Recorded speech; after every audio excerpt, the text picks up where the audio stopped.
Here we are studying chapter number 2, that is nutrition in animals of 7th standard. Let's recall what we have studied in our last lecture. We studied about the organ that is known as stomach. Okay, stomach is flattened J-shaped organ.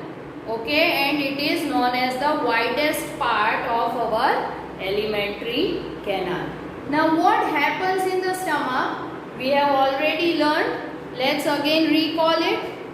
Okay, stomach secretes three types of secretions, that is mucus, yes, then hydrochloric acids and digestive juice. We have studied about the function of each of this. Okay, so what were the functions? Yes, the mucus protects the inner lining of our stomach. Okay, so it will not allow the digestive juice to digest our stomach. Then hydrochloric acid. The function of hydrochloric acid is to kill the germs or bacteria which enters with our food, right? And it will provide acidic medium for digestive juice to work. And last one, the digestive juice. Digestive juice acts on proteins and they break down the proteins into simpler substances. So this is what we studied in our last lecture. Now let's move towards the next organ in which the food enters from the stomach. In the previous lecture I told that at one end the stomach is connected with esophagus or food pipe, and at the other end it is connected with small intestine. So now the food enters into our small intestine. So we thought that small intestine must be small in size, but no, the size of small intestine is 7.5 meters. Just imagine, it is 7.5 meter long, but it is there in our body because it is a coiled structure, right? So the small intestine is highly coiled and it is about 7.5 meter long, right? So it produces secretions, means small intestine itself produces its own secretion, plus it will receive the secretions from two glands, that is liver and pancreas. Okay, so in small intestine there are three secretions. Two it receives from outside, that is from liver and pancreas, and one it itself produces, right? So let's see one by one. First secretion is received from the liver. So as I told you in the second lecture that liver, okay, liver is a gland, okay, not an organ, means here the food will not enter. It only produces some secretion by which the food gets digested, right? So liver is a reddish brown gland. Okay, what is the color of liver? Reddish brown. And it is situated in the upper part of the abdomen. Okay, it is situated in the upper part of the abdomen. If you remember, when we studied the structure of digestive system, I told you that this is liver. So it is situated in the upper part of the abdomen on the right side. Okay, right side the liver is present. Then it secretes, okay, it is the largest gland in our body. The largest gland of our body is liver, right? And it secretes bile juice. So the digestive juice or the secretion which is produced by liver is known as bile juice, which is stored in a sac-like structure known as gallbladder. Okay, gallbladder is situated below the liver. Okay, it receives the secretion of liver, that is bile juice, and it stores this bile juice till it will not give it to the small intestine. Okay, so in gallbladder this bile juice is stored. Right? Now what is the function of this bile juice? Bile juice digests or acts upon the fats. So let's recall, starch is digested in, yes, mouth. Okay, who digests the starch? Yes, saliva. Then proteins are broken down into small globules. Okay, where these proteins are digested? Yes, in the stomach. And fats present in our food, okay, will be digested in, yes, that is in small intestine by bile juice produced by liver. Right? Now next, gland, which secretes its secretion and give it to the small intestine, is pancreas. Okay, so pancreas is large cream colored gland located just below the stomach. Okay, below the stomach the pancreas is located. It is a large cream colored gland. Okay, again gland means it will not receive the food, it only secretes some digestive juice. So the juice or the secretion of the pancreas is known as pancreatic juice. Okay, the pancreatic juice acts on proteins, fats and carbohydrates. Okay, so the function of pancreatic juice is to digest the proteins which are left over by the stomach, then fats which are left over by the bile juice, and carbohydrates which are left over from saliva. Right? So this pancreatic juice will finally digest, okay, or act on all these things, that is proteins, fats and carbohydrates. Now food enters into the lower part of our small intestine.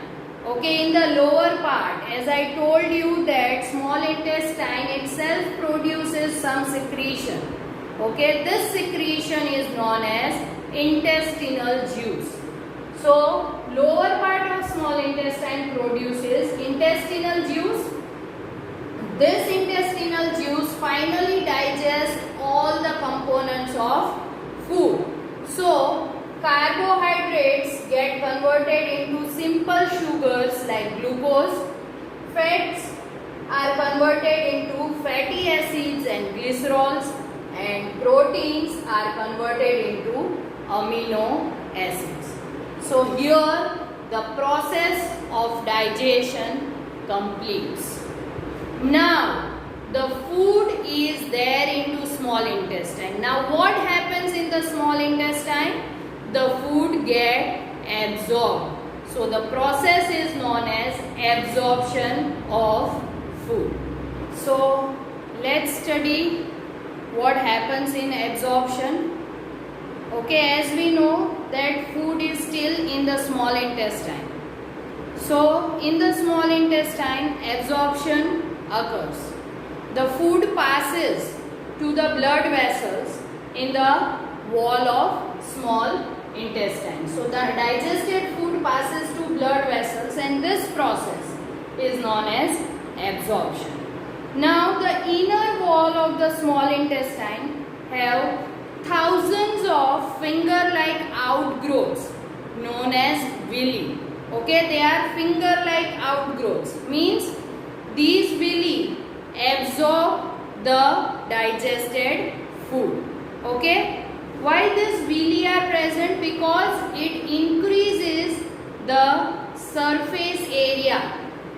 So the villi increases the surface area for absorption of digested food. Okay, as there is a surface area like this, okay, or smooth surface area, then all the digested food can absorb here. But if finger like outgrowths are there, then digested food can be absorbed to various places, various surfaces. So because of presence of villi, okay, the surface area is increased for digestion of food, right? So each villus, okay, villus means singular, villi means plural. So each villus has a network of thin and small blood vessels. So in these blood vessels, all the absorbed food get transported, okay, or they will reach to the blood vessels. Now this blood vessels will transport this digested substance or digested food materials to each and every part of our body in various organs, right? So various organs in our body uses this food materials, okay, and this is known as assimilation. So the process of using the digested food materials to form the complex substances like proteins is known as assimilation, right? Now in the cell, what happens? The glucose is reached, right? As I told, blood vessels carry the glucose to each and every part of our body. So the cell receives glucose. Now this glucose reacts with oxygen and breakdown of glucose occurs and it releases energy. Okay, so this energy we use to do our daily activities. Now the undigested food enters into large intestine. Okay, large intestine is actually not long, okay, it is just large.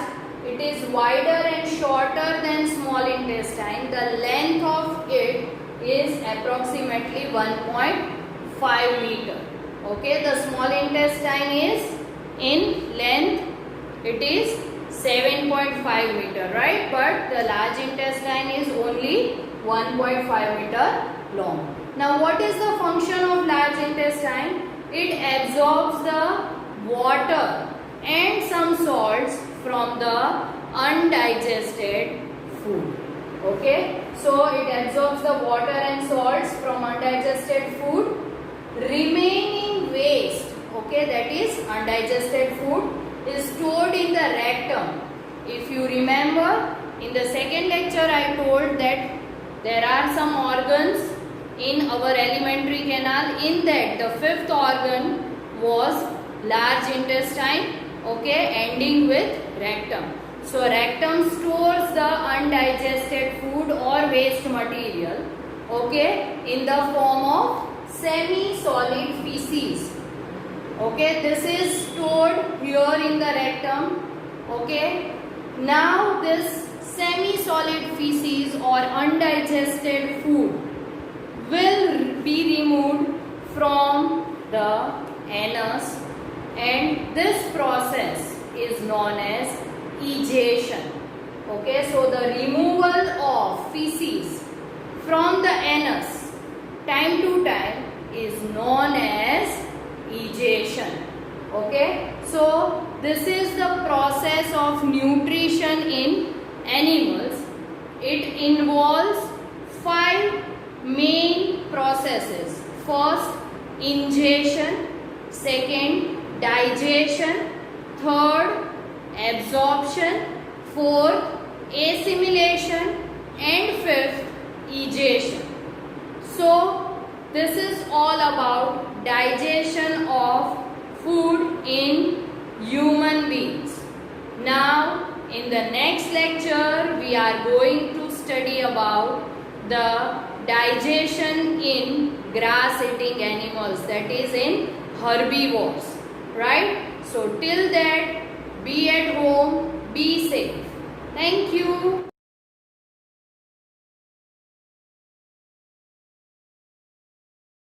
આભાર.